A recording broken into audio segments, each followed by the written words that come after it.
Good morning. I think we're live as on the webinar. Thank you to all who are in the process of joining us. I'm just watching the number of participants jump, so I'll pause briefly and we'll get going once we see that number stabilize. I think we've got more than 150 or 160 people who had RSVP'd to participate today. So thank you again for joining us. I'm Meg Arnold, and we'll get going very shortly.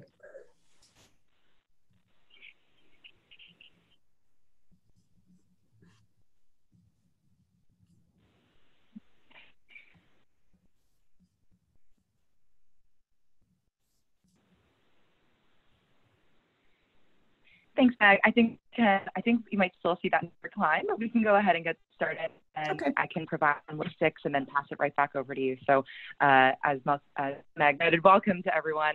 Thank you for CRC's virtual workshop today. My name is Leah Kim. I'm with the Local Government Commission. I'm also joined by Catherine Foster, who is CRC's new coordinator, and we'll be here trying to provide support in the back end to make sure that this virtual workshop runs as smoothly as possible.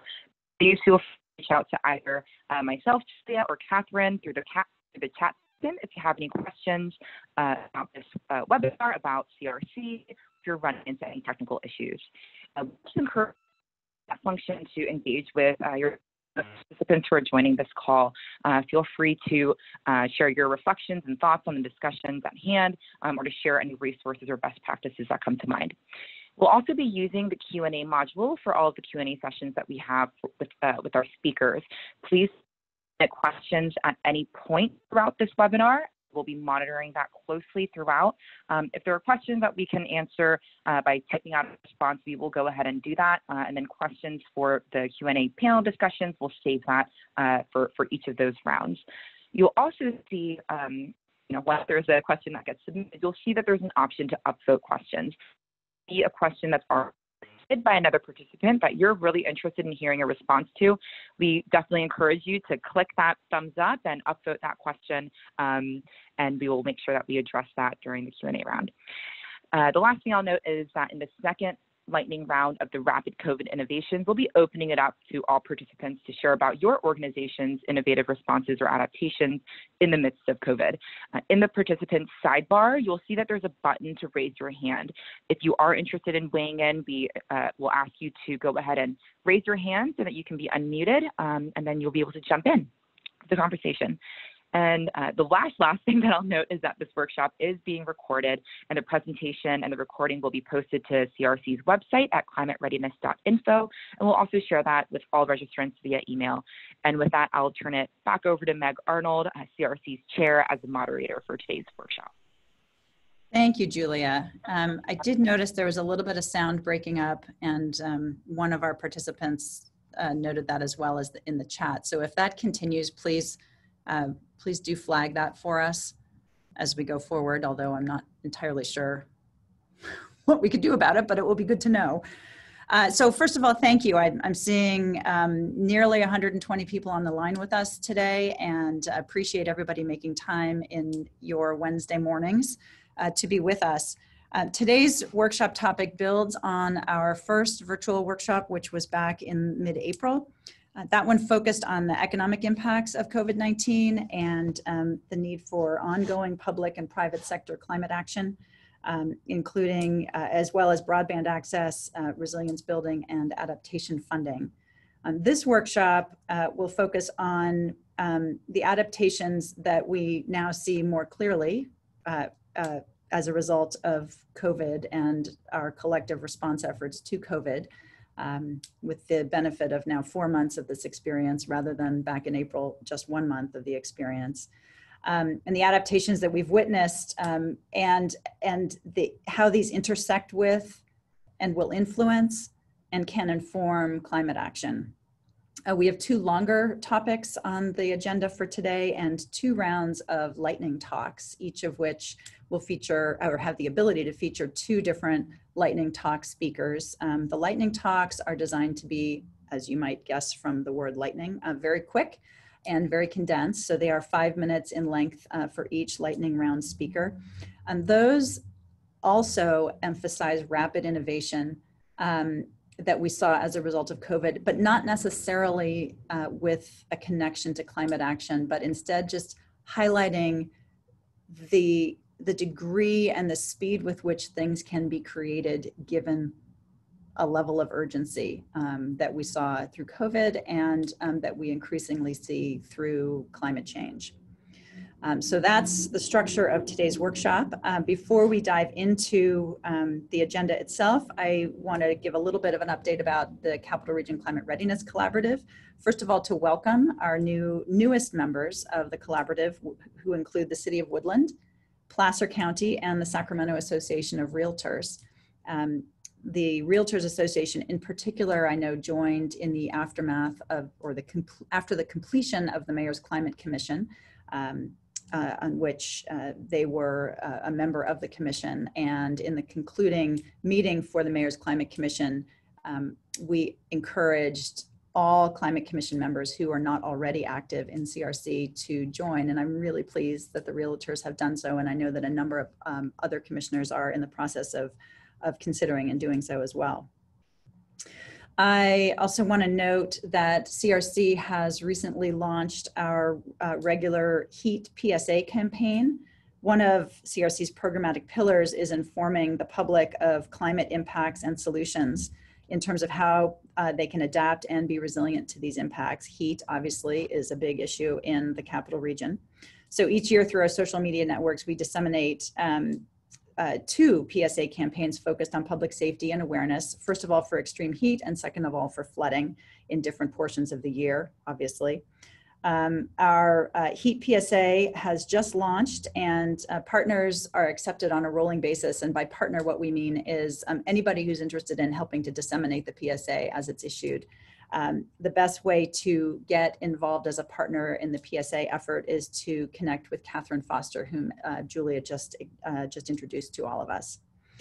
The other thing I want to note is that CRC member, the Water Forum, is celebrating its 20th anniversary this year, 20 years in 2020, and we'll be hosting a virtual symposium and reception in mid-October on the 14th in the afternoon. The forum is going to be focused on addressing climate impacts on the Sacramento region's water supply and environment. Registration is not yet live, but as soon as it does go live, we will be happy to share the registration link with all of today's webinar participants and would encourage you to attend. It's shaping up to be a really interesting program. I think that concludes all of the context that I wanted to provide about CRC. So I'd like to shift now to introduce the first session that we have today, which is looking at remote work, greenhouse gas emissions, and air quality, and how we could seek to extend new behaviors that we've seen come into effect as a result of COVID. Obviously, as we've talked about in April, and I've mentioned so far already today, COVID and our COVID response have implications for climate action with both potentially positive and frankly, potentially detrimental implications to impacting the climate change.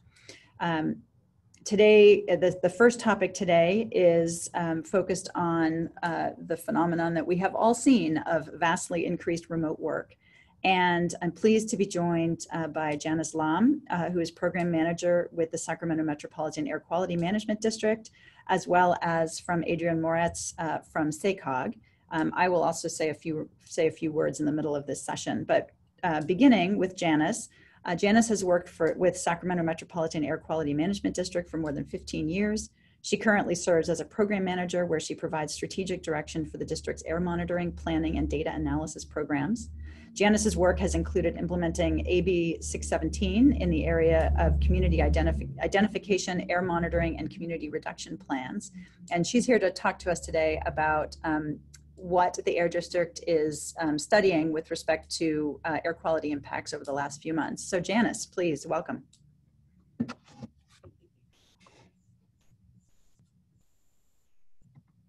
Hi, can everyone hear me? Yes. I'm trying to turn on my video. I'm having a little bit of a difficult time doing that. I don't see the button. Oh, there it is. Okay. Got it. There you are. Perfect. Okay, so good morning, everyone. Like Meg said, my name is Janice Lamb-Snyder, and I work in the Sacramento Air Quality District under their air monitoring, planning, and data analysis sections. Thank you for inviting me today to share some very interesting work that we're working with Sonoma Technology to really understand what the air quality benefits may be from the COVID-19 pandemic shelter-in-place orders. Thank you. So I wanted to share what the rationale for this study, like why do we want to conduct this study? And I think all of us has been in a lot of discussions and have had questions from community members. We've read news articles. We've had, seen initial studies from academia that really indicated that the COVID-19 pandemic has really affected the air pollution emissions through the shelter-in-place orders. Early data has shown reduced air pollution around the globe that has been attributed to the reduction in traffic emissions and temporarily, halting businesses and manufacturing activities. So there has been a study from Harvard that showed a link between long-term air pollution exposure to the risk in death or serious illness from COVID-19. This really shouldn't be surprising considering that air pollution exposure is linked to respiratory health outcomes. And COVID-19 has shown to attack severely on the human respiratory system. A second report that I have listed on there is a report from the UC Davis Road Ecology Center that really described how they were able to calculate the greenhouse gas emissions through the reduction of greenhouse gas emissions through the reductions of the vehicle miles traveled from the estimated traffic data.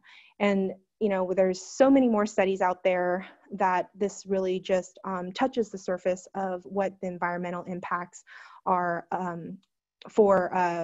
due to the COVID-19. Next slide, please. There is a silver lining about this pandemic and what we're learning about air and climate pollutions across the globe and across the nation. On your left, what I've shown is an image from the NASA website that you may all have seen either again like through news articles or TV throughout the internet, that these are satellite detectors that are detecting noticeable improvements in air quality.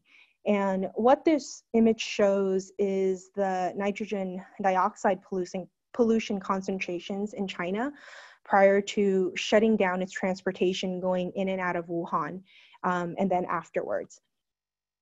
This particular image of NO2, nitrogen dioxide pollution, is a gas emitted through combustion, usually through motor vehicles, power plants, industrial facilities.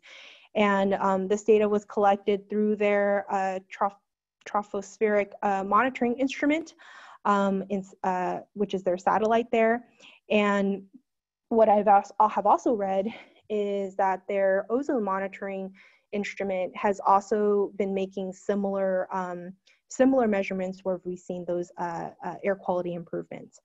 On the right is an image from the UC Davis special report that has estimated greenhouse gas emissions reductions across the United States calculated using estimated reductions in VMT. So if you're interested in any of those particular studies, I've included the link on the slide. Next slide, please. So there's been a lot of international and national studies on the impacts of shelter in place that's being studied. But we at the Sacramento Air District was very curious what this means for us here regionally in Sacramento and locally. What are the improvements, if any, that we are seeing in the region? So like I've mentioned, we are partnering with Sonoma Technology to complete a study to quantify these air quality improvements from shelter in place, and really to untangle what we typically see as a seasonal trend to hopefully from what usually is a typical seasonal trend and what can be attributed to the shelter in place, to hopefully inform some policy decisions to improve air quality here in the region long term. So the first task, so we haven't completed the study yet. The first task is in PM 2.5 during the shelter in place orders. And you can see, you know, on the right here that I've circled, there is some noticeable differences. Next slide, please. So in task 2, some preliminary results for Sacramento County. We looked at PM 2.5, NO2, nitrogen dioxide, and ozone concentrations during April. And we compared that to what we've seen in 2020 and quantified the difference in concentrations. And what's important about understanding about task 2 is that we are using meteorologically similar years, which means that, you know, we've eliminated, you know, the years that don't have the same meteorology, and we were still able to find out that there is still a significant difference for all 3 of these pollutants. Next slide, please. So we still have task 3 and task 4 underway. Those are some preliminary results that we're able to share with you all today. And so, you know, stay tuned for that. We're very interested here at the Air District to see what the quantifications are going to be and really to develop the models to compare. Next slide, please. So with that, what are some of the policy and planning implications to this information that we're hoping to get? We're really looking to explore and expand transportation-related emission reduction strategies to meet our federal and state health standards. The Air District will be joining SACOG to boost long-term telework across the region to reduce the traffic-related emissions, and there may be considerations for the Spare the Air campaign updates. So with that, thank you very much. Thank you, Janice. It will be really interesting to see the conclusion to the work that you have in progress and the specific impacts for our region. Shifting from that, which is sort of what we have been seeing because of the increase in remote working and the decrease in commuting over the last few months, we're going to turn a little bit now to kind of, first of all, what I'm going to talk about, which is sort of what we're hearing from the region in terms of experience and desire going forward. And then secondly, from Adrian about SACOG's work with a telework initiative in the region. So before I jump into some of the data that I'm going to talk through very swiftly here, just a little bit of context. Valley Vision does public opinion polling within the region, has been now for a number of years. We do this in partnership with the Sacramento State's Institute for Social Research, ISR, who are the polling experts. And at the beginning of this year, we, not shockingly, decided it would be insightful to conduct our public polling through the entirety of 2020 on understanding COVID impacts in our region. So we have just completed and published the first of what will be 3 different COVID-19 surveys that will repeat through the next number of months. So we will have both 3 different point in time data sets about COVID impacts in the region, as well as some trend data. And so we're planning to hold many of the questions in common and unchanged from one poll through all of the rest to make them as directly comparable as possible. I've got 3 or 4 slides here. All of them are about remote work. There is a great deal more that is in the overall poll itself. That entire report is available on the Valley Vision website for download. And as well, we're in partnership with Capital Public Radio on these polls through this year. And you may have heard some of the extensive reporting that they've been doing in the last couple of weeks since the poll came out. So I'd encourage you to look at both of those websites if you'd like more information about the poll overall. We did we did ask specifically about remote work and remote work sort of experience and preferences. So the first thing I want to share with you is, not surprisingly, remote work is very common, has been very common since March, with a significant portion of workers at all income levels being able to work either entirely remotely, which is the dark blue bar, or partly remotely, which is the light blue bar toward the right-hand side of these. This is segregated or divided by income level, household income level, and you will see that the higher income level earners are able to and have been working remotely much more significantly than lower level income earners. This type of disparity of impact by income, as well as, I won't be showing it here, I don't think, but by race and ethnicity, was one of the most striking findings of our poll results overall. So the disparity in experience is not ideal, but from a climate change and climate impact perspective, the significant amount and growth of remote work is really positive. And this graph speaks to that. Very few people worked remotely prior to COVID. 63% of folks in our survey reporting that they worked 0 days remote prior to. And the red bar shows the amount of days that people would prefer to work remotely post-COVID, or at least current and post-COVID, when that begins to happen. And you'll see here, 63% did not work at all remotely before, and these 69%, almost 70% of people would like to work remotely at least one day, and up to almost a third of people would like to work remotely 5 days a week post-COVID. So that, I think, bodes well for potential to extend and interest in being able to extend the remote work and the air quality and greenhouse gas emissions benefits that we've seen. So next slide, please. I do want to note, interest in full-time work does vary by income level. Not surprisingly, those interested in working remotely full-time post-COVID sort of mirrors the first slide that we saw, with the $150,000 plus earners being sort of having the highest level of interest. I think what most interests me about this data, and I'm not sure we have the information to explore it further, but the fact that the income category just below that, still high earners, is the least interested in working full-time post-COVID. I don't know why that might be, but it did jump off the page at me. Next slide. We also asked what appeals to people about continuing to work remotely. And this question was, we ran this one by the Air District before we put it out to field. And initially we were just going to have it say no commute.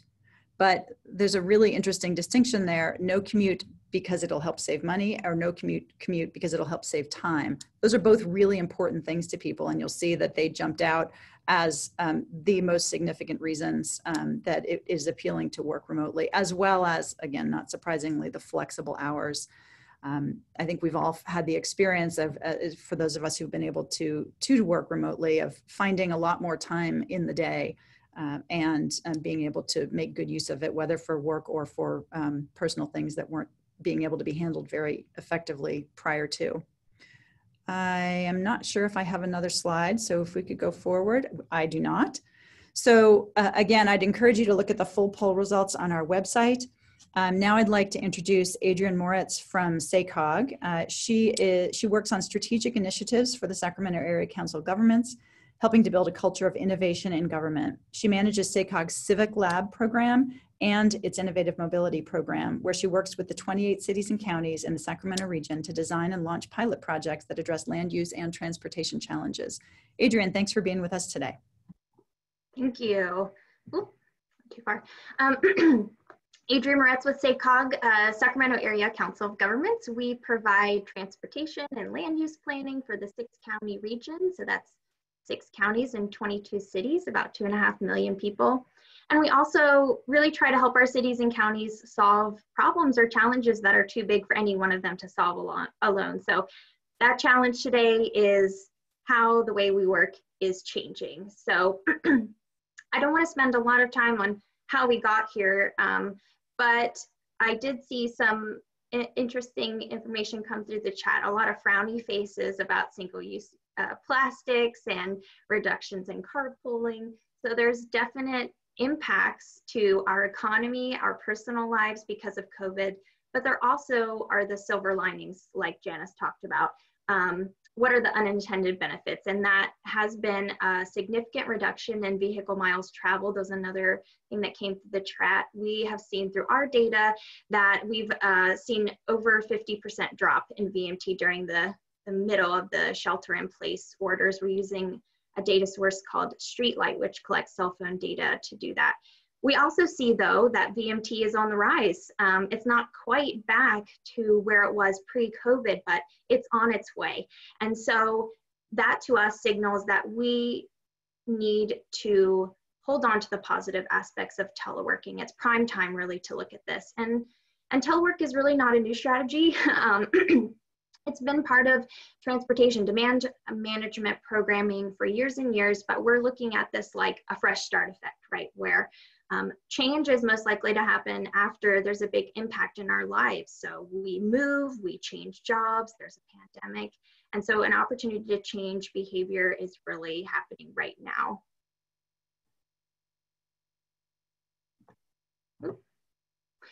So it's really in our nature, I'd say, COG, to test something before we make significant investments. That's the whole impetus of our Civic Lab program, lots of other testing we've been doing in land use and transportation. And so we use lessons through Civic Lab to create this 4-stage process. And what we really understand is it's not a new normal we're going to, it's really a complete shift in the way we work, right? The way we understand and interact with our workplaces is going to be completely different and is already. So we really thought we needed to listen to actual employers. We need to listen to people who were impacted by COVID and teleworking and really learn ourselves what those impacts were. And so what we did first was define telework so we could have a common understanding of what teleworking means, because someone that is working full-time from their home and never commuting is different than someone who replaces a commute trip by going into the office some days and working from home other days. So to us, teleworking is doing your job at a place that's different from where you normally would. So I have a workplace, but on some days I stay home and telework. So that is what we're defining as telework for the purposes of this pilot initiative. So then we conducted a lot of background research. There's a lot of surveys, as you can tell, that have been happening throughout the past couple months, a lot of information coming from not just employers, but also other data resources. We looked at our household travel survey that we administered throughout the region in 2018. And we also listened to employers, because that's really how we developed the pilot. So we conducted several focus groups. We had over 50 representatives, over 30 employers represented. And we really wanted to listen to them. What would make ongoing telework work at their employer sites?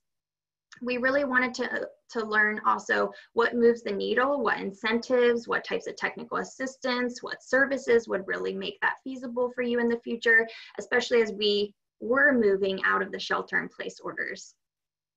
And so that happened last month, and since that time, we have now been designing the pilot. So what we heard during those employer focus groups was actually really, really fascinating stuff. We know that most universally employers want a hybrid approach. So that really goes along to what Meg was just showing in her slides, where people are really interested in teleworking several days a week, but still having a presence in the office. That's also reminiscent of what we heard at the employer level. We know that employers are really interested in this hybrid approach. We also heard that employers really need assistance developing telework policies for their organizations and also for their individual employees, so employee agreements. How to manage productivity is also something we heard a lot from the employers. And training, really. How do you manage staff virtually? How do you interact as an employee virtually? How do you build relationships? And then we also heard interesting things from the employers on network. So internet access. How do you secure your network? How do you access files virtually? Many employers still do a lot of things with printed paper. So how do you transition that stuff to be online? And so those conversations really informed how we have been designing the pilot, which is what we have been doing until almost now. So what we're going to do is to provide targeted and customized technical assistance to employers that participate in our pilot. Our pilot will be small, so we'll have 10 to 20 employers that come on board. We want them to be varied in job function, geography, and size. And we really want to see how do the services we provide in terms of technical assistance, training on things like productivity monitoring and how you manage virtually, and providing templates for employer policies, best practices. Does that move the needle in making ongoing telework an option? So employers will get a set amount of technical assistance through this pilot. It's a small cohort, right? So we want to make sure that there are some services and materials available to anyone across the region. We already have a lot of informational materials available on our trip planning website, sacregion511.org. So what we plan to do is put more information there, right? Customizable employee policy templates that you can download and make work for your organization. Materials about how to get your workplace set up, how to have dual workplace setups in office and at home, information on ergonomics, best practice research, things that will be available for all employers. Okay. Yeah. And we also are bringing on experts to provide that technical assistance, right? We at SACOG don't have as much expertise in human resources, so we're bringing on experts to do that. And another way we can hopefully support more than just the 10 or 20 employers that participate in the pilot is by offering a master agreement approach. And what that really means is that the experts that we bring on will support the employers in the pilot, and then after that they will make their services available at a discounted rate to other eligible employers throughout the region. So that would be our special districts, nonprofits, public entities, JPAs. So they would get access to the same types of services at a discounted rate. And so all of those things we'll be making available very broadly, sending out to all of our networks that will be happening in the next few weeks. And so testing, of course, is the next part of that. So our online portal to sign up to participate in the program as an employer will launch next week. Our pilot will last approximately 6 months because we really want to see if we can move the needle in getting more people who telework to replace commute trips to have ongoing telework. So we keep those VMT numbers low. And this pilot is small, right? So we might not get a significant increase just from this pilot, but it will inform us to see if that's a worthy goal going forward. And that just really informs our measurement. Scale or fail is what we like to say in Civic Lab, but what that means is we measure our progress, and if we're seeing success, we need to figure out how we get more resources, how we scale up, how we replicate. If we're not seeing success, we're not seeing the needle move, we're not achieving our goals, then how do we take those lessons learned and do something else or inform others so they understand as they make their own pilots going forward? And so we'll measure the progress of this pilot in a few ways. First, we're already developing a pre-survey, if you will, for the employers that participate. We want to understand their travel patterns pre-COVID. And then during the pilot, we'll be working with the employers to understand how the services we're providing are impacting their everyday work. And then after, we'll do a post-pilot to see if there's lasting impacts based on the services we're providing in this pilot. And we'll, of course, use the anecdotal information we got from the employer focus group. So if an employer registers for or signs up to participate in the pilot, but they're not selected, we will, of course, offer the opportunity to measure their progress just to see how their work is impacted by telework without the additional incentives or materials. So really, what's next? Our long-term strategies are to see what policy implications come out of that, to see if there's a mega regional a policy that we can create around telework, what the impacts are for interregional travel, what the future of this program looks like. Do we incorporate telework into our SACOG programming at a higher level? We also want to look at what telework looks like at places like affordable housing sites. So of course, many people are not eligible to telework for many reasons, their job function, where they live, their access to internet or broadband. And so we want to provide customized technical assistance to those individuals through this pilot, but we also want to look at what opportunities there are for future pilots. So my ask to you is that if you're interested in participating in the pilot, please reach out to us. We'll make an online sign up broadly available within the next week or so. I will add my email address to the chat box. If you have questions or would like to reach out to me separately, you can do that.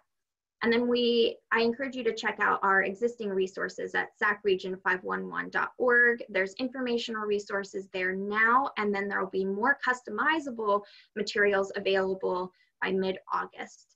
So with that, I'll close. Thank you. Thank you, Adrienne. We've got a few minutes for some Q&A, and I did see one in the Q&A window that I answered by typing rather than talking, which was just the survey source for the remote work results that I think were the ones that I was sharing. I'm seeing some conversation. So first of all, I'd encourage you to put questions in the Q&A box if you'd like us to be sure to see them. I love the conversations going on in the chat, but an actual direct question is best to have in the Q&A box. I do see that there are some questions and comments in the chat. I want to flag one particularly from April Wick at Resources for Independent Living, who notes that from an equity lens, telework also may open up more opportunities for workers with disabilities and more options for people who need flexible schedules, flexible work schedules, I think, to manage disabilities. And sort of expand from that very good point, Adrienne, to ask, to what extent your SACOG telework initiative is explicitly considering the equity issues, both frankly beneficial and potentially detrimental, of extended remote working?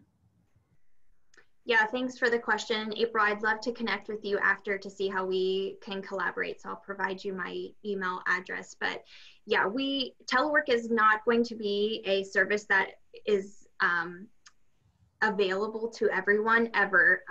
And we know that telework is our focus now, but we also don't want to leave behind people who are still riding transit, who are still carpooling, who may not be able to ever telework for a reason. And so although this pilot is employer focused at the employer itself and how they can implement policies or strategies to maintain telework, we want to connect with employees at those sites to see if they're not able to telework for whatever reason, how can we provide resources, incentives, information, other items that will make their commute also not driving alone. So that could be a transit, a bus pass. It could be facilitating carpooling. It could be providing information on where there is internet access if they have a job function that allows them to telework, but they don't have that at their home site.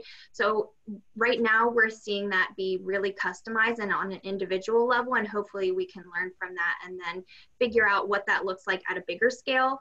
Right now, one of our longer term strategies is to consider affordable housing sites and see how we might be able to encourage through incentives or resources, people at those sites being able to telework and having the resources they need at the site. So it's working with not just the property manager, but the developer themselves to make that in the forefront as they develop new communities.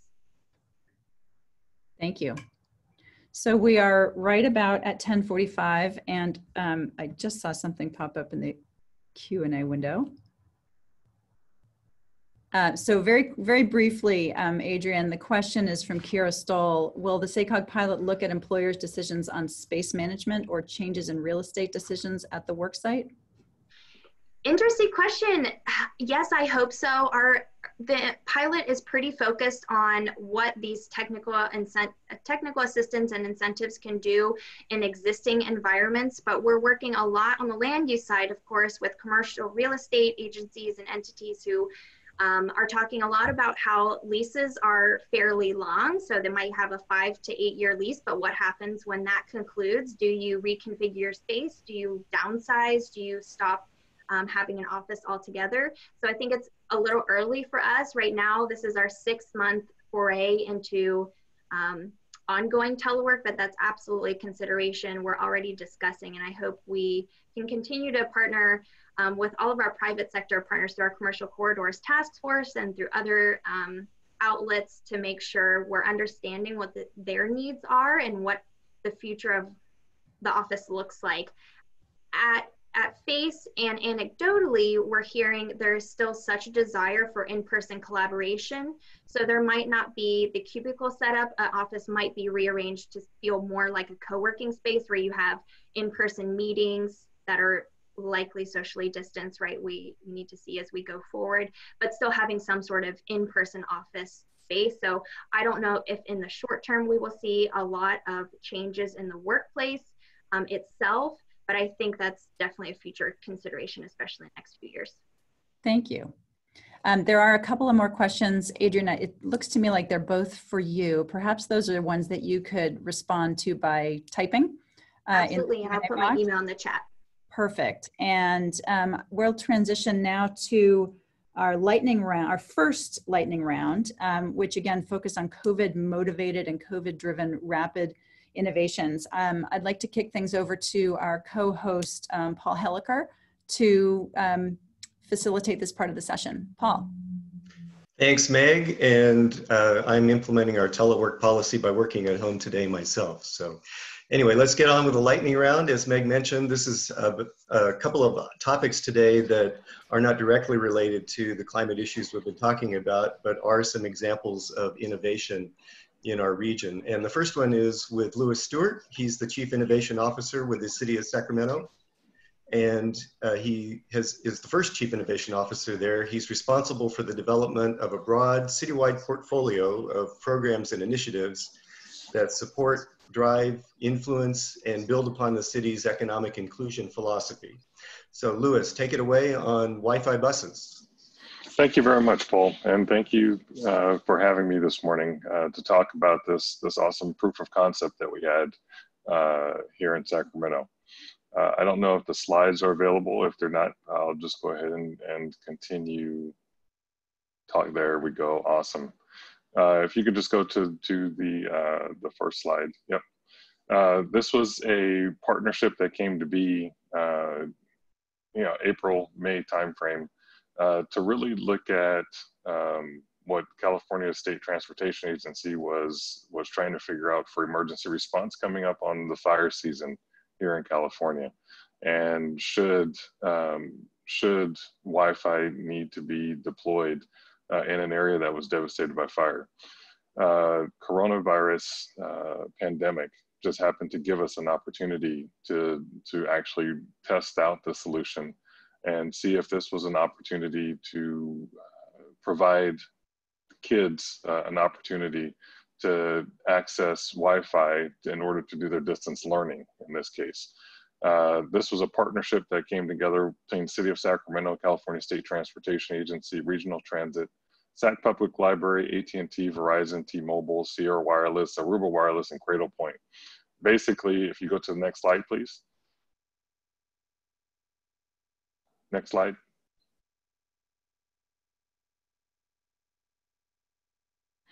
During this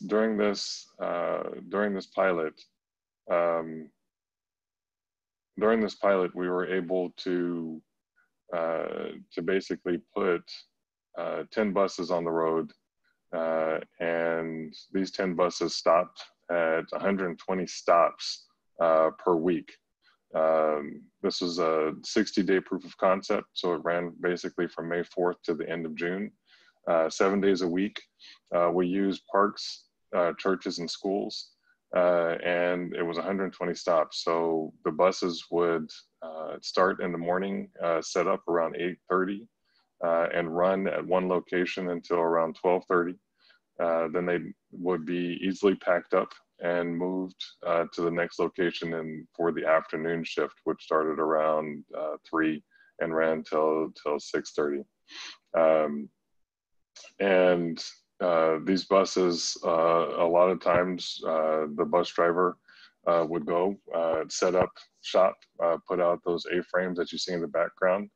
We actually started partnering with the nutrition services at school so that the buses were on site for nutrition services for the people waiting to get their meals. Next slide, please. The results of it, you know, like I said, it took 5 weeks to implement something that usually would take about a half a year to pull together. All the partners came together very rapidly to provide 3 different solutions. We had a solution that was an AT&T solution, Verizon solution, and a T-Mobile solution. All of them used multiple SIM cards so that wherever the bus was, it picked up whoever had the best service. Whether it be AT&T, Verizon, or T-Mobile. Sprint obviously was not part of this proof of concept as they were merging with T-Mobile at the time. The AT&T solution actually allowed us to put in all the SIM cards from each of the providers. The Verizon and T-Mobile solutions basically had to alternate between T-Mobile and AT&T, T-Mobile, Verizon, Verizon, AT&T, and Verizon, T-Mobile. We served a little over 1,600 users during the 60-day proof of concept. You know, unfortunately, it probably did not reach as many kids as we'd like, but there was a lot of people that used it to look for work. The other category was personal. So we had those alternated between the highest. And a lot of that was because at the same time that this rolled out, we were telling everybody to stay at home, but then go visit the buses. So it was a little bit hard to get a good communication strategy and users out there. We had a great industry partner in SimSoft Solutions that actually stepped up and developed the SAC Wi-Fi bus app that was available both on the Google Play Store as well as the Apple App Store. And users could actually download the app. It may actually still be available today, but it won't show you anything, and did not need to have internet access once they downloaded the app to track where the buses were going to be the next day. We actually saw a decent amount of downloads once that was released, and that was released after the first 30 days. Users got speeds up to a gig thanks to the public libraries. And right now it looks like there's plans to replicate this out in Maui, New York, and Louisville. We've been getting a lot of calls from people looking at how this solution could be a solution for what they're doing now that school's going into virtual almost everywhere across the country. The last thing I'll leave you guys with, and it's probably the biggest thing, and I mentioned it a little bit, the biggest area of improvement for something like this is really a need for a coordinated communication outreach strategy. What we found is while some users were able to find out about the buses from their local community center, a lot of and churches as well, a lot of the neighborhood residents that probably most needed the solution did not actually know why the buses were sitting in their neighborhoods, at the schools, at the parks, or whatever.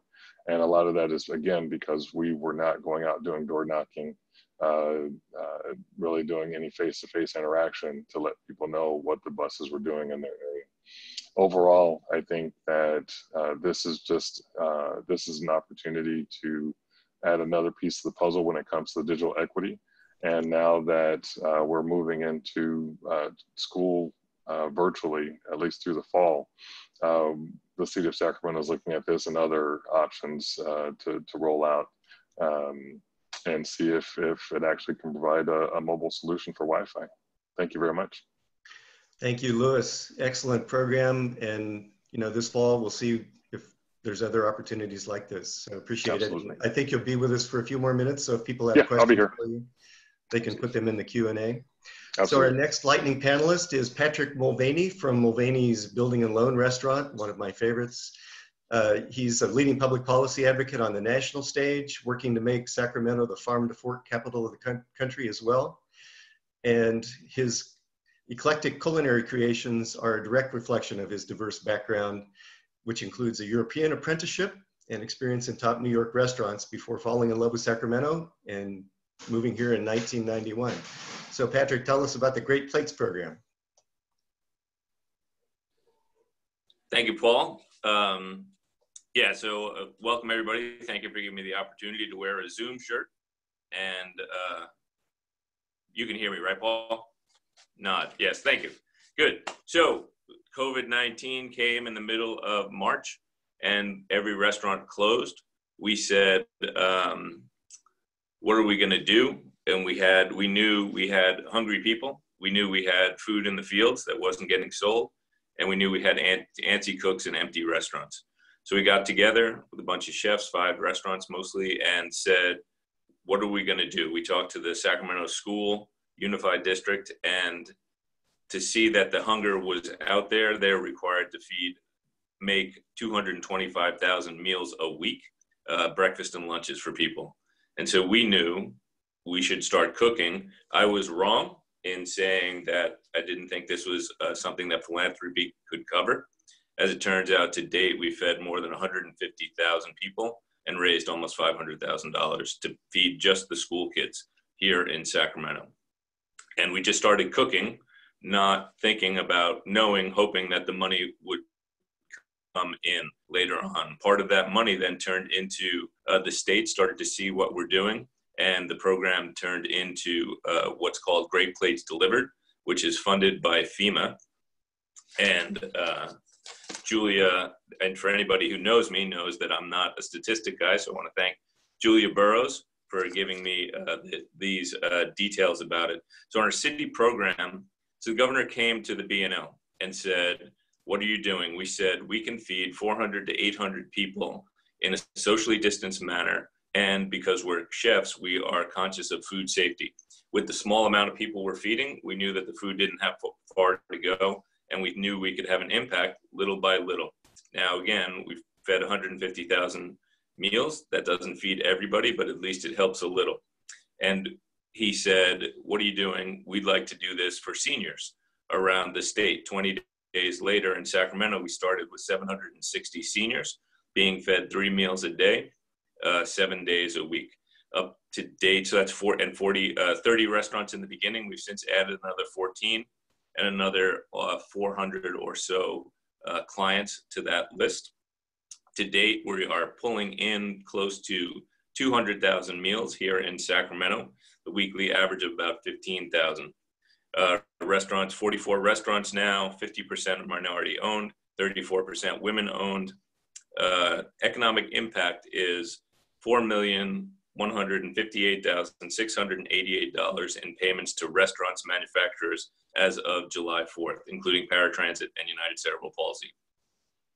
So that's a number, but what that means is that 44 restaurants that are the heart in some ways of the community we love and call Sacramento, of the farm to fork capital, are still open because of this generosity. The city, the FEMA paid 75%, the state took 18.75%, and then the city contributed 6.25%. And what that means is for a donation of $29 a week approximately, the city was bringing 21 meals a week to hungry seniors around the city.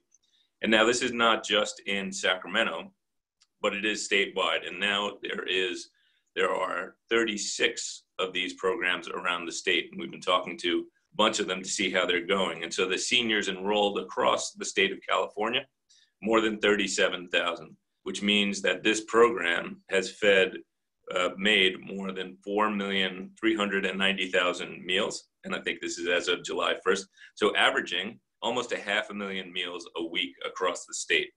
And of course, 670 restaurants, more or less, around the state are participating. And again, just like the 44 in Sacramento, it means they are staying afloat and keeping open. And the goal was not only to certainly self-interest to keep us open, In the beginning, we were concerned about those who were undocumented and making sure that folks not eligible for unemployment had a safety net that we could supply.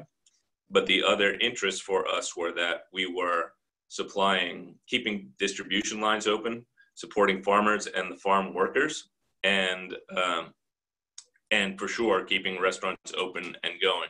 So when that holy day comes, if it does, we'll be back up and running and have you all at the table so that we can do things like this, which is gather, discuss the issues of the day, and make a better tomorrow. Thanks. Thank you so much, Patrick and Louis. I'm sitting here thinking how fabulous these programs are and kind of bringing a tear to my eye because of all the people that are being beneficially affected. So again, thank you for your time. If you have questions for Patrick or Louis, please enter them in the Q&A, and I turn it back over to you, Meg. Thank you. Louis, there is one question I think for you in the Q&A box. So if you could go and type a response there, that'll make it visible for all to see. And thank you to both, just echoing you, Paul. Thank you, Louis and Patrick, for joining us this morning and for all that you have helped spur in our city and region, I should say, in the last few months. Turning next to the second of our longer areas of focus, we'll be talking about impacts to transportation and mobility directly as a result of COVID. And as introduction and context to this session, I want to sort of reflect on the recently concluded Mayor's Commission on Climate Change, which I was honored to be a member of. Our last final meeting happened in the COVID era. I think it was the end of June. And a final report of recommendations from the Mayor's Climate Commission for actions and strategies to achieve net carbon zero in the cities of Sacramento and West Sacramento was unanimously adopted. I am just going to drop the link to that final report into the chat window for anyone who is interested and has not yet seen it. But as context for this particular session, one of the areas of focus of the Mayor's Climate Commission was on mobility because of the significant amount of greenhouse gas emissions that come from transportation, and particularly single vehicle and vehicle in general transportation in our region, which is probably not a surprise to anybody on this webinar. One of the necessary conditions, I guess I would say, for the recommendations that came out of the mobility focus of the Climate Commission was for a major shift in mode share, or sorry, major shift in mode share for transportation modes.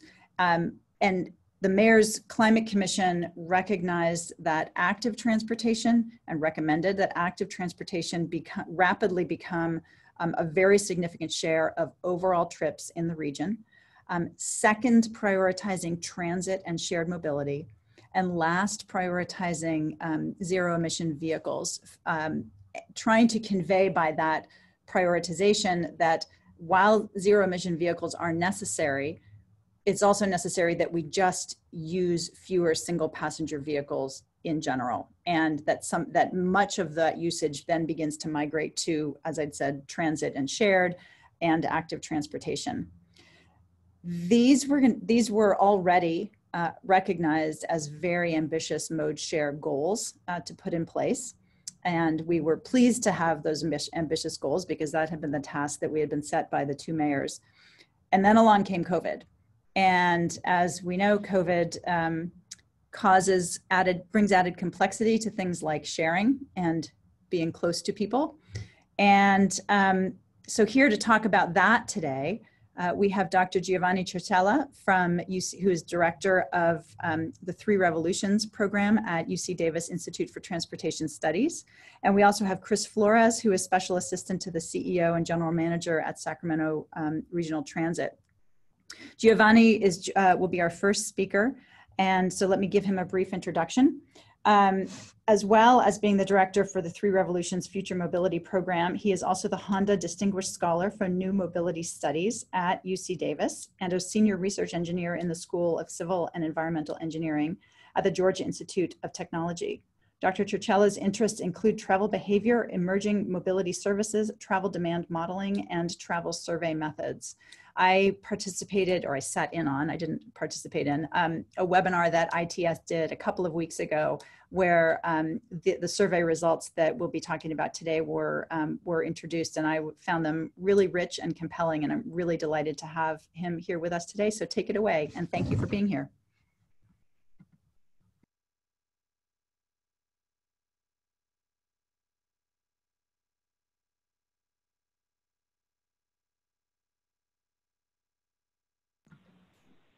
Perfect. Thank you very much, Meg. Are we? I hope everybody can hear me. Yes, I can hear you. You're good. Yeah. Okay, perfect. Yeah. I was just checking that, the slides, I could control them, I think so. So thank you for the invitation, and it's a pleasure to be here with you today. I will have a few minutes to give an overview of the study we're doing at UC Davis to investigate the impact of the COVID-19 on mobility. I think the main goal also for today is to really also explore interest from partners and everybody that want to get access to our information that we're collecting in the study.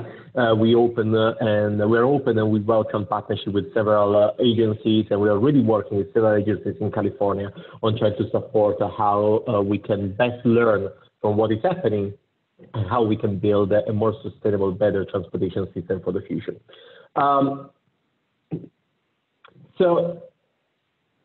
Okay, sorry. So as we know, the COVID-19 pandemic has brought a lot of changes in transportation in the United States, in the Sacramento region, in California, and everywhere.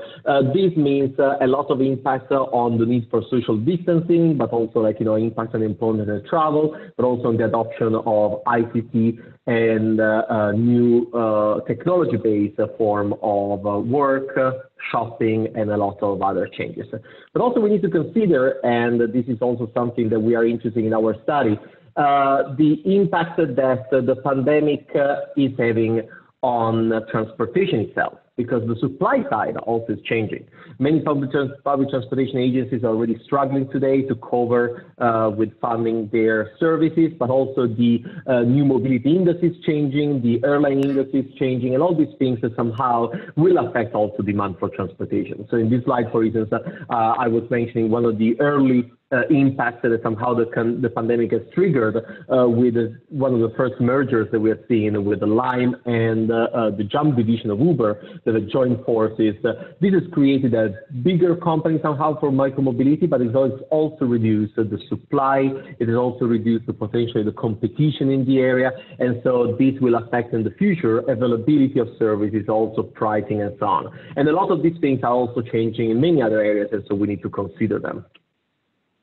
When we look at the UC Davis, we wanted to study the evolution of transportation during the pandemic, and we started with the idea that we have collected a lot of data in the past few years in California and in 8 large metro regions of the United States. So we have a lot of data about how people travel, what are their lifestyles, what are their intentions about the adoption of new technologies, shared mobility, micromobility, use of electric vehicles, adoption of technology, and so on. And so we could really build a longitudinal study, resampling a lot of these respondents. So our original idea, when we created this mobility study, was to see how the people we already been collecting data, and we're talking about more than 6,000 participants in the last few years, how is their lifestyle and their transportation patterns changing during the pandemic with a very unique longitudinal study. We also decided at that point to expand the survey further. And so we started recruiting additional participants in many other regions of the U.S., but also in the same region, additional participants that were not part of our previous round of data collection. And also we expanded the research approach, not only having quantitative surveys. So we have online surveys on the Qualtrics platform that we are distributing to a lot of participants, but we're also doing qualitative interviews. So we're doing in-depth phone interviews in which we really get into the details of how the pandemic is affecting the work organization, the household organization, but also many other things that sometimes are difficult to measure in a quantitative survey about the dynamics of how the relationship between the different members of the household, of their way they take care of childcare, or they do their shopping, or the financial pressure at change. Things that sometimes are not easy to collect in quantitative surveys. And really at the core of this project is really that we want to understand what are the temporary impacts. I heard a lot in the previous presentations today also about the reduction in VMT and vehicle miles travel and reduction in greenhouse gas emissions, but a lot of these are really temporary effects versus what are the longer term impacts, because there are some transformations that our society is going through, and this will leave some consequences in the future. And we'll talk in some later slides about some of these considerations.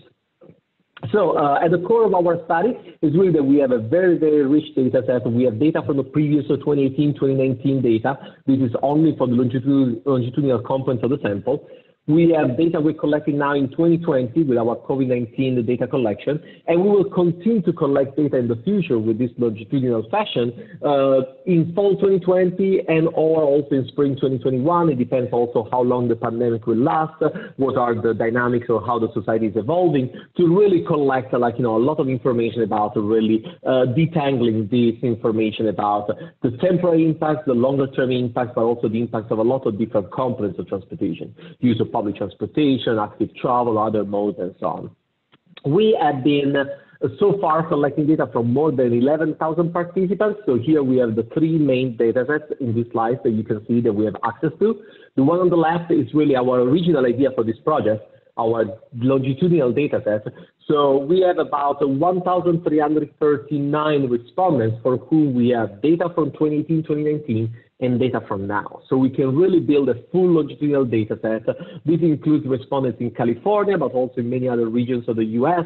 So it's a really pretty rich data set because we really can compare the behaviors and the household characteristics and their lifestyles now with what happened in the past. The second data set in the middle is a large data set that we have launched this year with a new data collection that we've been doing with an online opinion panel in 17 regions, actually there's a typo, it's 15 regions of the US and 2 in Canada. So we have all the 4 big metro regions of California, Sacramento, San Francisco, Los Angeles, and San Diego, but then many of the large metro areas in the United States. In addition, also 2 big regions in Toronto, Vancouver, and Canada. We've been working with a funding agency in Canada that was very interested also in understanding this impact and these changes in Canada. The third data set is also an additional data set that we've been administering and collecting for a convenience sample. So we distributed the link with many partners. We worked with some employers, with some professional listservs. We distributed for online social media. We did also Facebook and Instagram ads in the US and Canada. And so really we wanted to collect more respondents from many different locations, not just the target cities, but more generally. And also having access to these 3 different data sets somehow help us also understand the different recruiting methods because we reach different target populations. The 2 on the left and in the middle are more targeted in specific cities, in specific regions. The one on the right is more general, but tends to be more young people for the social media, certain social demographic characteristics.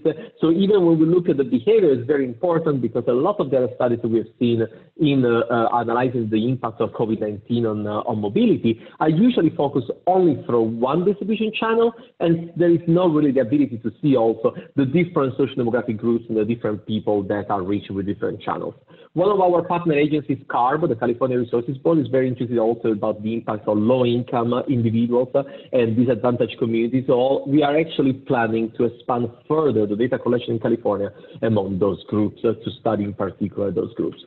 So a quick summary, as I said, we have about 11,000 participants so far. The distribution is on the right, where the participants that participated in the United States, with a lot of data from this study. So I would invite you to check that link postcovid19mobility.ucdavis.edu for more information on this study. Just diving a little bit quickly about what information we collected and what are some of our early findings for now. So first of all, the survey content that we collected in all different versions of the survey that were distributed, doesn't matter if it was like, the opinion panel, the convenience sample, or the longitudinal, we collected 9 main sections with a lot of variables. We collect information about attitudes and preferences of several topics, impact of the pandemic on lifestyle, including the use of technology and so on, employment status, work and study activities, household organization and childcare, online and in-person shopping patterns for several different type of goods and for several different type of modalities to access these shopping activities. Current travel choices by trip purpose and mode, use of private vehicles, active mode, shared mobility, public transportation, and so on, long distance travel. We collected also information about the use of all emergency transportation services that are available to date. So information about car sharing, bike sharing, e-scooter sharing, ride-hailing, Uber pool and Lyft share, so the pool ride-hailing and so on. But also information about household vehicle ownership and eventual plans for changing the vehicle purchase. Because sometimes, in particular, a big question is, are people living without a car today, for instance, planning to buy perhaps a cheap vehicle because they don't want to use public transportation anymore? So maybe like a used car that can allow them to move around. So is this triggering like long-term impact also on vehicle ownership and the type of vehicle that somebody buys, if they are struggling more financially, changing the type of vehicle that is bought, or eventually changing the potential adoption of alternative fuel vehicles, electric plug-in vehicles, and so on. And then, of course, we collected detailed household individual social demographics, which are very important to collect good information and compare different groups in our sample. Diving into some of our findings to date from this study. So I will start with saying that we know that the pandemic has brought a very, very huge impact on the household financial situations on everything in society. However, it's very important to distinguish that these financial impacts have affected people in a very different way. So not everybody has been affected in the same way. And here, I really want to start pointing that some parts of the population has been affected much more than others. And even when we think about the transportation impact, adoption of telecommuting, other things, we really need to put in perspective. If we're talking about those segments of the population that are not really worried about their finances, that don't been really affected that much, versus those that are really struggling financially, they lost their job, they are currently out of work, or their number of hours they work have been reduced a lot.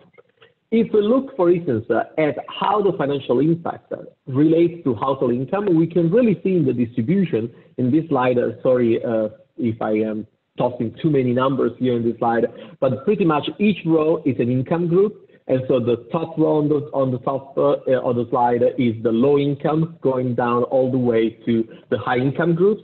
And we see that in this distribution, a lot more of respondents, or a higher percentage of people in the low-income groups are reporting a real financial struggle during the time of the COVID-19, while a reasonable, pretty large number of people in the higher income classes, a lot of times they don't really report a lot of financial burden.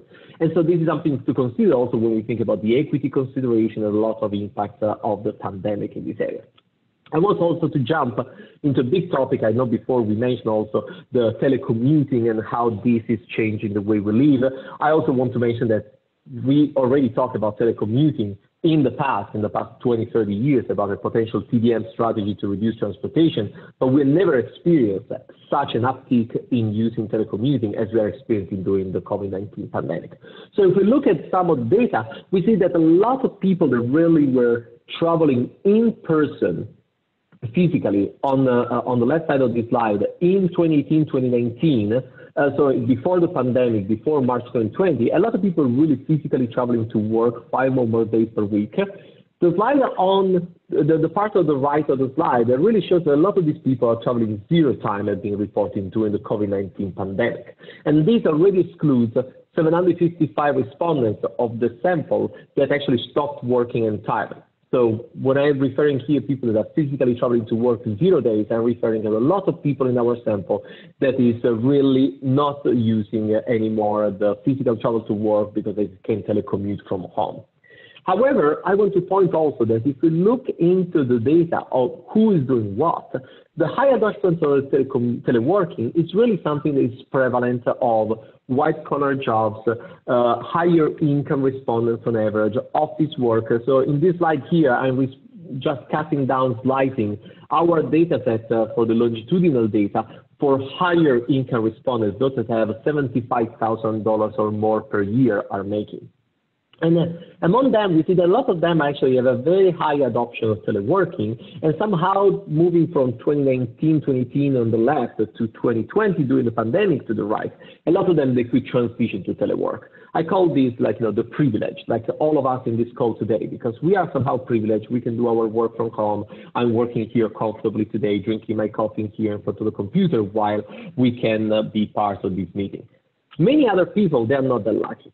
The adoption of telework is much lower among the income categories that are actually below 75,000. A lot of them are reporting actually that they cannot telework, and a lot of them, they're still forced somehow to work in person, to physically travel to work, but also a lot of them are actually losing their job, and so this is something to consider.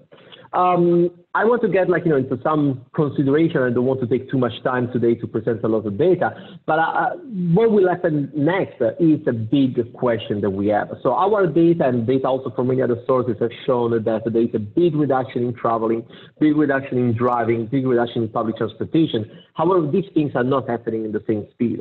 For instance, the recovery of public transportation is much less than the recovering of cars.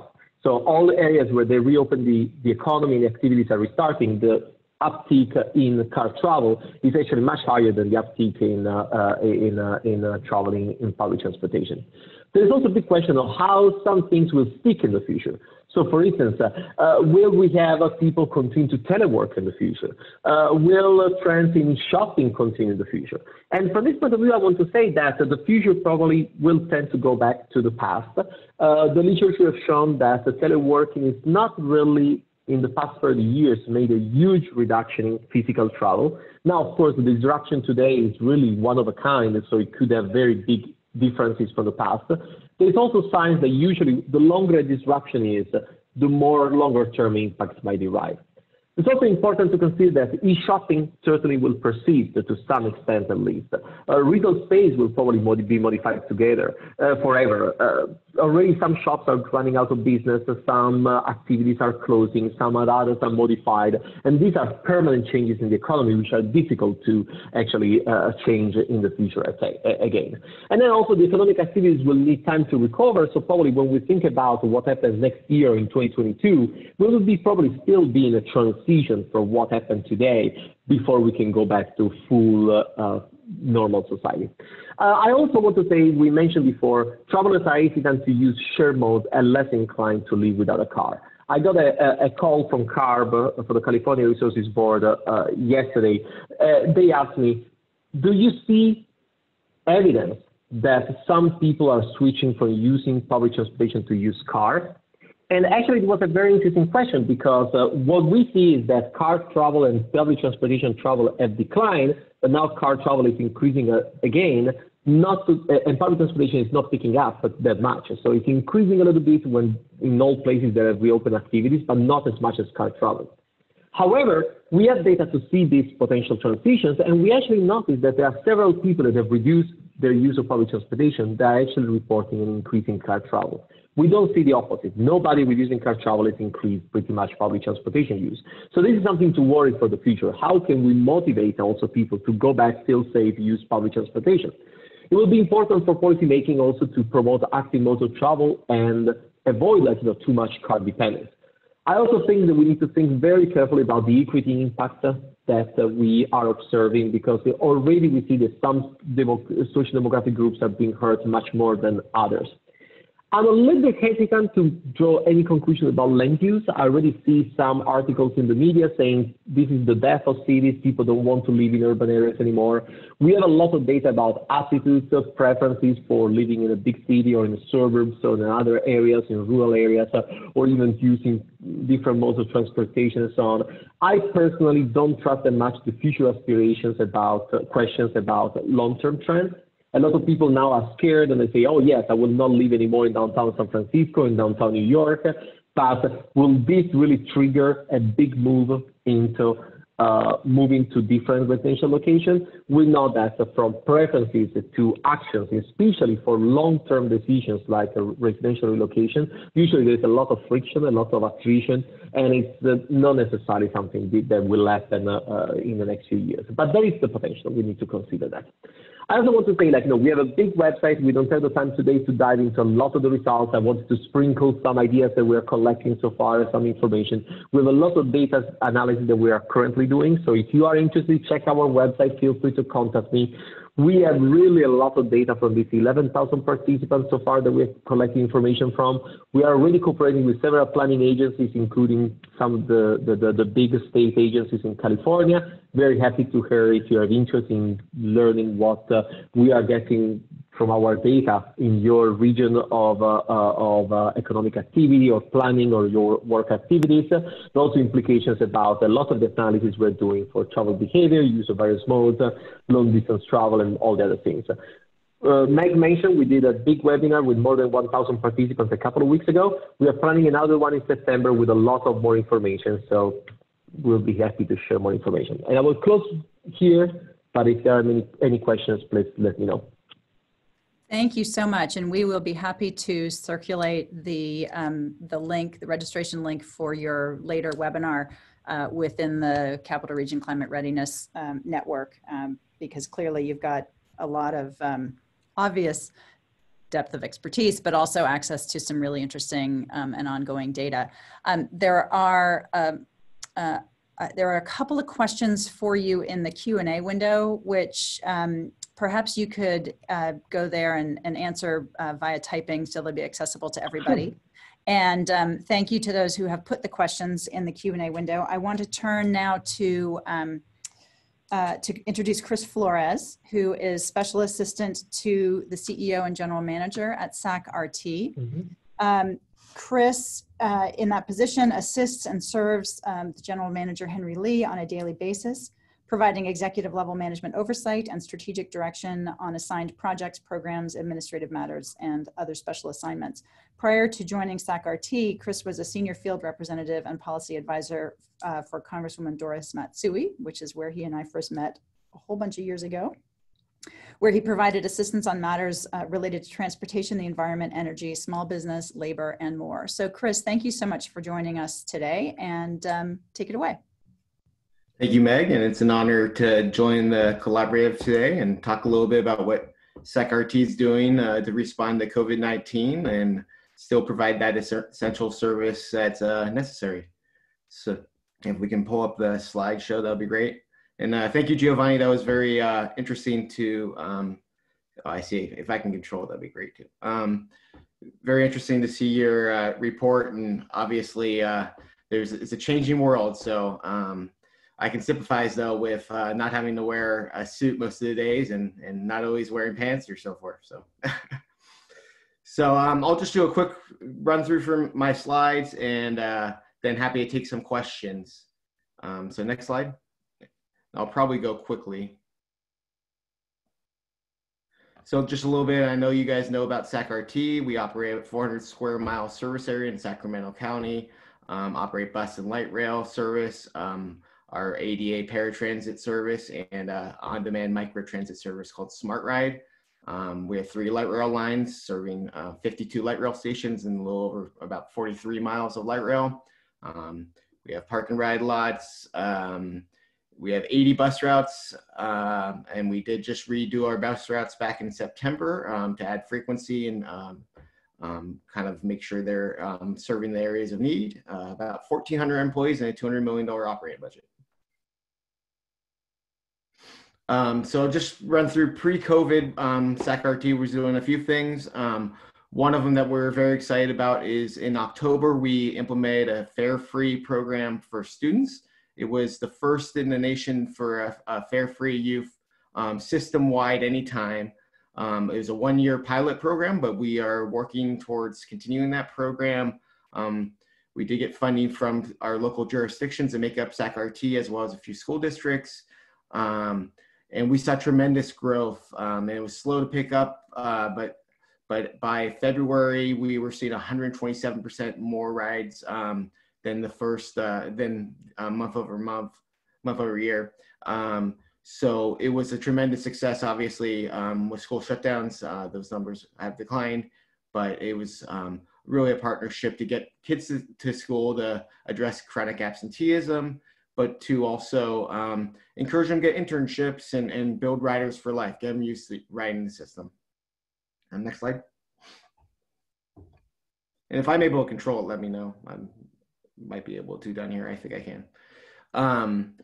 So, and then Smart Ride, I mentioned on-demand microtransit service. I'm not sure if you guys are all familiar, but we have 9 zones throughout Sacramento County. We received the grant from the Sacramento Transportation Authority to expand to that.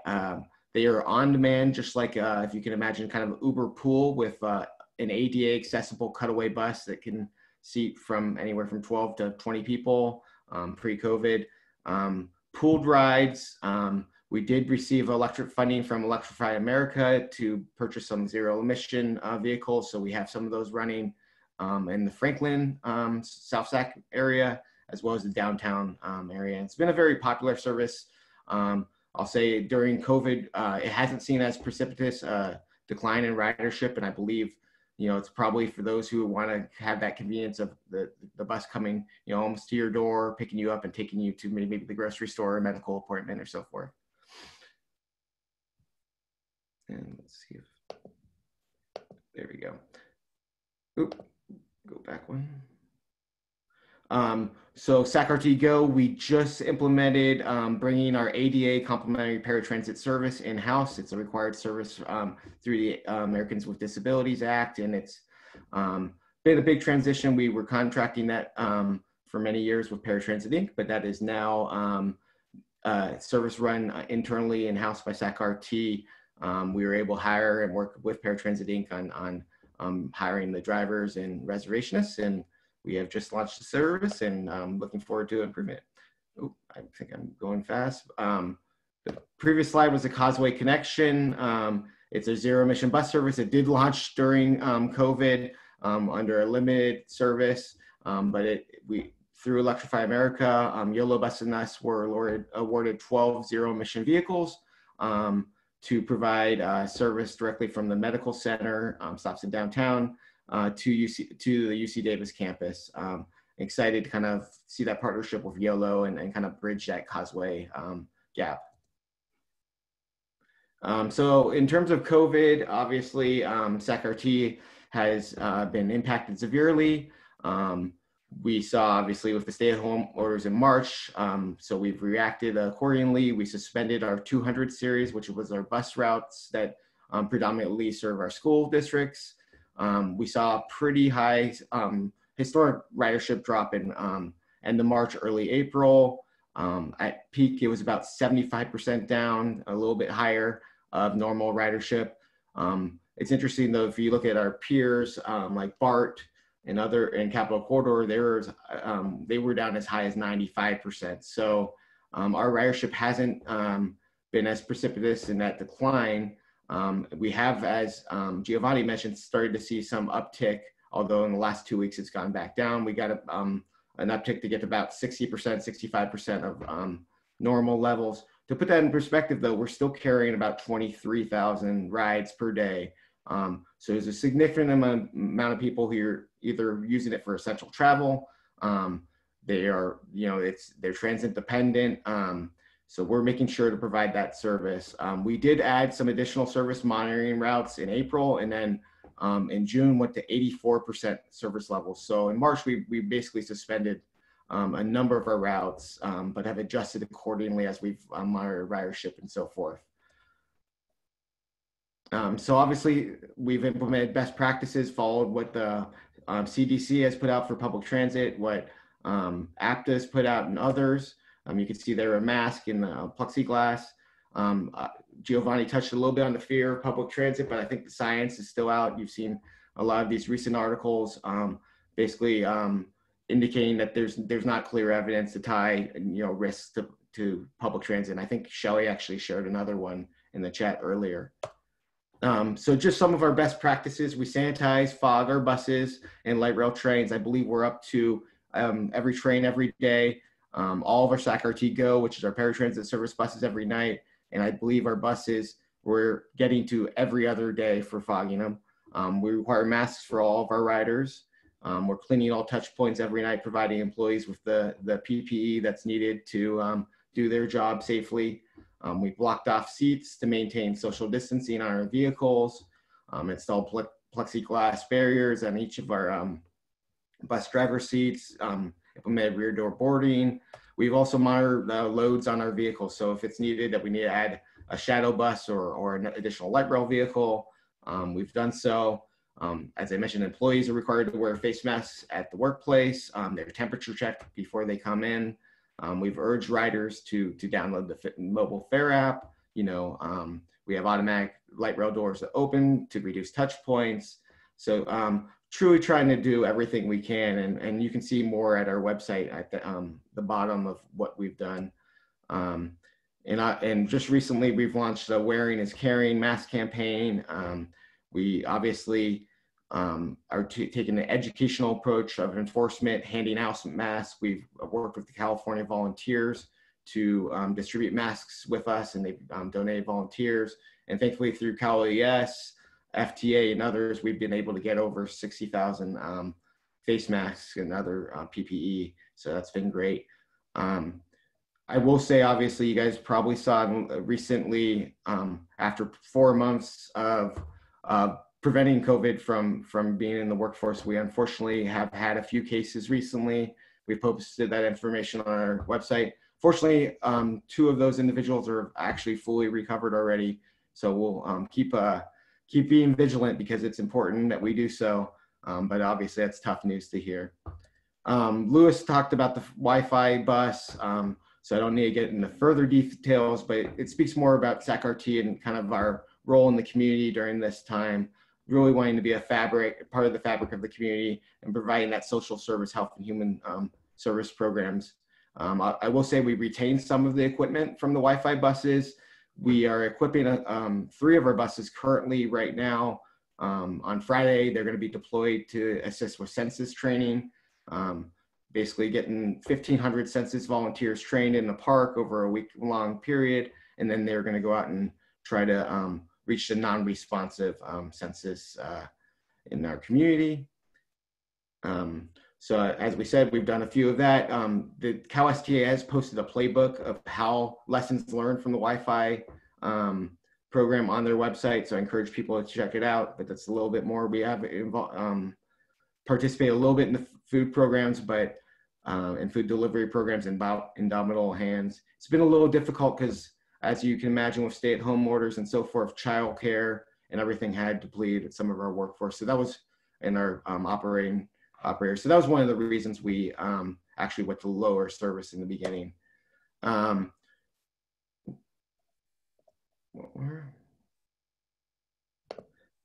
obviously financially, COVID's going to have a significant hit on SAC-RT. We're very much dependent on sales tax, gas tax, and fare revenue. It's approximately 70%, and obviously those are expected to be down, although we've gotten some good news on sales tax. We did receive some federal funding, the CARES Act package, but the current package in the Senate does not include any funding for public transit, while the House package does. So we'll watch that closely. Can kind of go through that quickly. So SAC-RT and the COVID recovery, we did add some service in June to go about 84%. We are currently expected to go to service to 100% at the end of August. That could very well change as we see a spike and monitor that. But we did start to see a ridership increase, and ensure that we can provide social distancing and so forth. We have been and do intend to go to 100% service. Meg talked about the Climate Commission, so I'll skip through that, but obviously something that we need to address in transit. I think everybody in this group knows very well the environmental benefits of transit: improving air quality, reducing greenhouse gas, facilitating smart growth, saving energy. And so I can probably just skip through this unless because I think we were running out of time. But I will just add that, you know, this has been a trying time. We're evolving, and you know, I think it's just uncertain. You try to predict the future, and you just don't know how it will adjust. But you know, I'm happy to take any questions. Thank you, Chris. Really appreciate that. And both your presentation and Giovanni's. I know there were a couple of questions in the Q&A box that Giovanni has tackled. Not seeing any at the moment for Chris, although I do know we had a couple of folks with their hands up. So if you do have a question and had signaled that by putting your virtual hand in the air, if you could drop it in the Q&A box, that would be much appreciated. I think not seeing any, and I'll turn it back over to Paul, but just very briefly before I do, I really want to say how much I've enjoyed and appreciated all of the conversations in the chat box. They haven't necessarily been questions, so very well suited to be in chat, but it's been really fun to see the conversation and the topics that people have been raising. They've been very substantive and material and on point, and even more so, I've just enjoyed watching us all actually interact virtually, even though we aren't together in person as we have been in the past. So thank you for all of that back and forth that we've been having. And with that, Paul, I will turn it back to you for the last lightning round. Okay, thanks, Meg, and my thanks too for all the great presentations and discussion today. I've learned a lot. So we do have this last lightning round right now for the next 10 or 15 minutes. And it's open to anybody among the participants who'd like to talk about their own innovations. I will get it kicked off first with Brandon Black from the Sacramento Metro Chamber of Commerce. He's their newly minted Director of Public Policy. So welcome to your new job. And I've been religiously reading my Metro Chamber rapid response emails every day. And the one this morning talked about today's session that we're in the middle of. So take it away, Brandon. Perfect. Thank you, Paul. I appreciate the opportunity to come and talk to this group. Just going to take a few minutes and just sort of go over the Chamber's response to COVID-19 and what we've done to sort of interact with our membership and with the wider community. So we did a couple of really quick things right out of the gate with COVID-19. On March 17th, we launched 3 different initiatives: the Business and Economic Task Force calls, which were originally Monday through Friday. We now do them 2 days a week, but we have representatives from congressional offices, state offices, county, city, and business leaders to provide updates and information and resources to our membership as relates to COVID-19. One of the things that we found really early on was that people need the ability to talk to each other and they need the ability to share information. And so we launched these sort of methods. The next thing that we did, same day on March 17th, is we launched the COVID-19 help inbox. If you're a business and you have a question, you're just not quite sure, well, you know, there's all these different regulations coming from the state, federal government, local governments, and you're just not quite sure what to do. We have an inbox for you to get some help. I'll put it in the chat at the end, but it's COVID-19 help@metrochamber.org. It's monitored by our staff. We're there to answer questions and to help Monday through Friday. And we try to get answers back in a 24-hour turnaround. The next thing that we did, again, on March 17th, was we launched the Rapid Response Hub.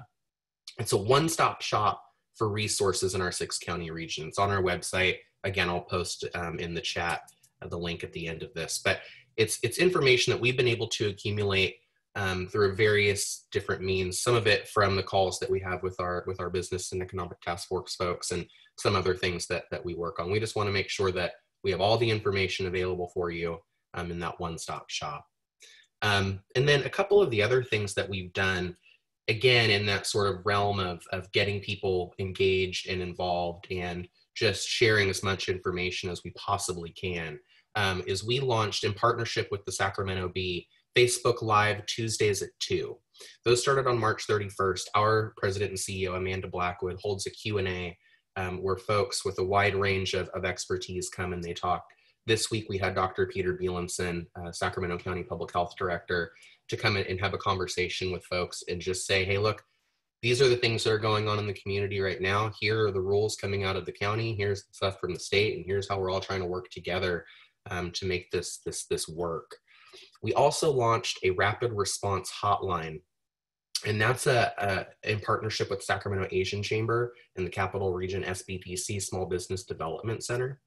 And it provides free business support for our small business community. Our team can answer general business questions, human resources and legal issues, and help navigate borrowers through a variety of financing tools. Folks weren't getting through to the EDD and SBA, et cetera, and they needed another place to direct some of their questions to. And so we were able to build this hotline, which has just been an amazing resource. It's open Monday through Friday, 8 a.m. to 4 p.m. It does have a voicemail, so if you get in there after hours, we'll get back to you as soon as we can. We have information available in English, Spanish, Mandarin, and Vietnamese at the time. That hotline number, and again, I'll put this in the chat, is 1-833-391-1919. Again, 1-833-391-1919. If you have a business or anybody in your circle that just needs some help in navigating these issues and resources, please have them go ahead and call that number. And lastly, we created a group. It's called Chambers United. We have got a lot of regional, smaller and ethnic chambers in the Sacramento area, and they don't always talk to each other.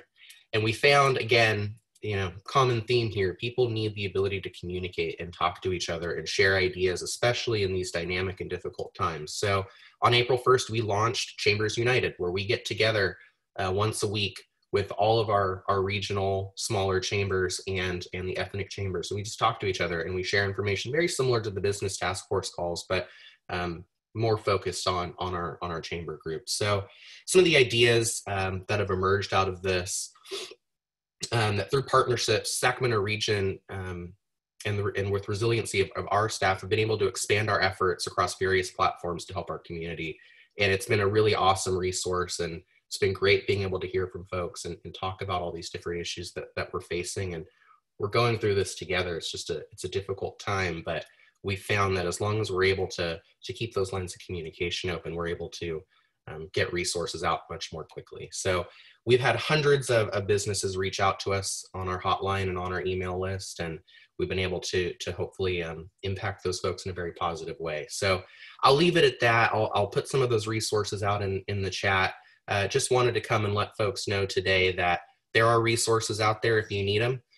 We're here, we're happy to help and be in that supportive role for our local community. So with that, I'll turn it back over to you, Paul. But again, really appreciate the opportunity to come and speak with this group. And thank you guys for holding the platform. Well, thanks very much, Brandon, and keep up the good work. So I did just put a note in the chat box. If anybody wants to relate one of their experiences or stories about some of the innovations they're working on, now's the time. So just raise your hand and we'll recognize you. I will mention that not only the Sacramento Chamber, but a number of the other chambers that we're members of have all been working very, very hard since March, even before then, to try to provide support to local businesses, because the businesses are trying their best to try to keep employees still on the job and employed as much as possible. So thanks very much to the chambers for helping to support that effort around our region. I think it's been important. Fortunately, I'm the general manager of the San Juan Water District. We're located right next to Folsom Dam. We're an essential business. And so we've been able to keep our employees working to keep the water flowing. It's one of the important things in this particular set of circumstances that we have. So, all right, I'm not seeing anybody jumping at the chance here to talk about anything that they're working on. So here's your last chance. If you want to do so, raise your hand. It's a great, it's sort of, Paul, I was just thinking it's the closest analog that we get to one of the habits we used to have in old in-person meetings of the CRC, of just going around the room and providing quick updates of who's doing what. So I would just add to you, we do have a few extra minutes, which first of all impresses me in a long and full agenda, but we do have a few extra minutes. So I would encourage any anyone on the call, and particularly CRC members, if there's anything that you want to share about work that you're involved in, whether or not it is COVID related, please feel free. And I will sit and hold the silence for a minute or two.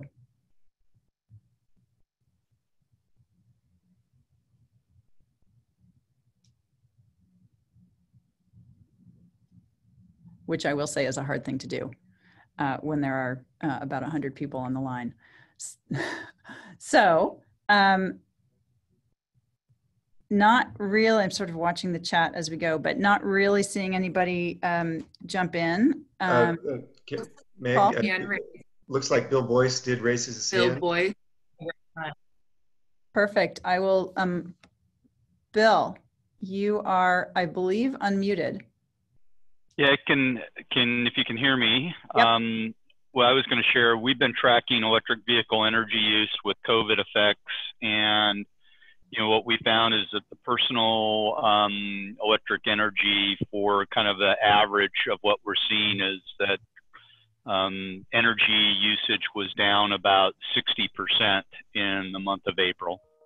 And then it slowly climbed back up about 5% per month in May and June, and we're back up to about 50% utilization of energy. But, it kind of is one of those where I think Giovanni showed, the whole freeway system with one car on it, and it's kind of interesting to see how much it's dropped off. But we have been tracking that, and, vehicle sales have also been down with regards, but EVs have not been as affected as internal combustion engines. But anyhow, I thought I would share those COVID effects. Thank you, Bill. And so the energy decline and then the climbing back up, that was specific to EV charging? Correct. In the SMUD territory. How is that by, you're tracking that by, do you have a tariff specific to EV, or how do you discern? Yeah, it's aggregated data across, a subset of EV drivers. Okay, thank you. I know that my EV has been so little used that often I'll take it on a little drive and not even bother to plug it back in because it doesn't need it.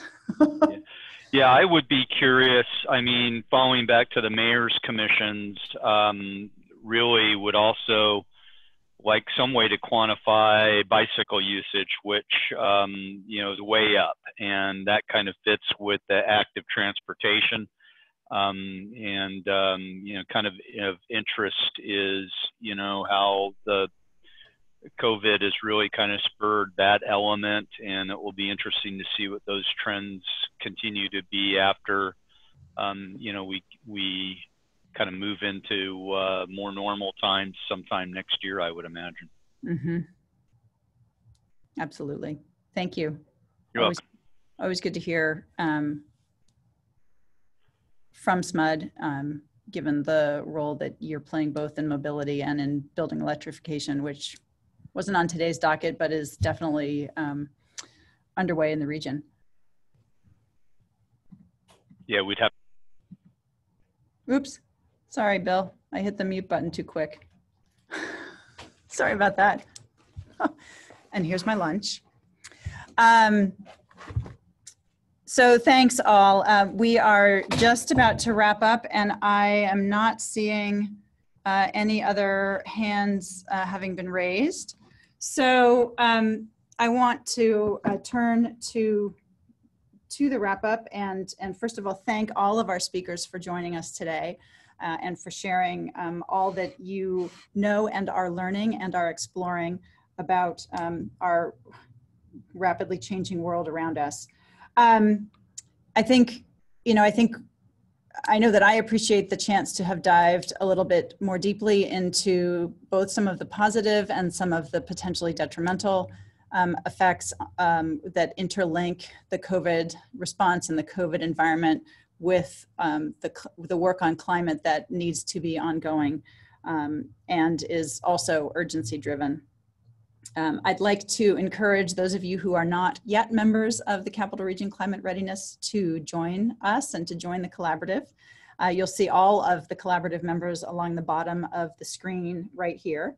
And I also want to just remind everybody that the recording of today's session will be available on CRC's website, which is climatereadiness.info. And we will also be sharing the slide deck, possibly not by direct email because I think it's an enormous size file, but Julia and Catherine will be able to share with us how we can tap into the final slide deck. And last but not least, we're a few minutes early, so here's a gift of about 5 minutes. And thank you all for joining us.